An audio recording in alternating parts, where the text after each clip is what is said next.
Computer science videos here today to show you guys in this tutorial how to transfer photos from a Sony camera to a MacBook Pro. Without further ado, let us start the video. So in this tutorial, you need to have access to a MacBook Pro, a camera with a memory card. So we can now start the tutorial. Bring the camera into the frame. Take out the memory card from the camera.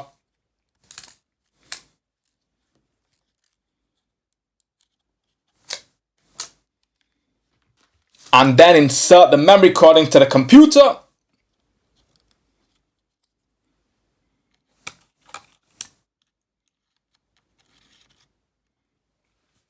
And now wait for the memory card to be shown on screen. Click on Untitled or whatever the memory card is called.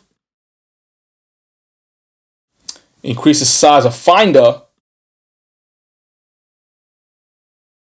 Go to DCIM.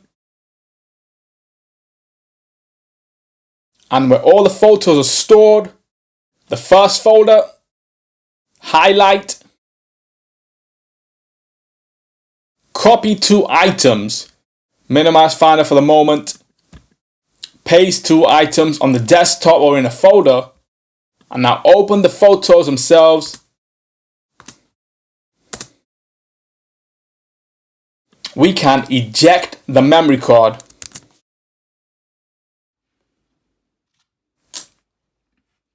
That's it with this video. I'll see you guys in my next tutorial. Thanks for now.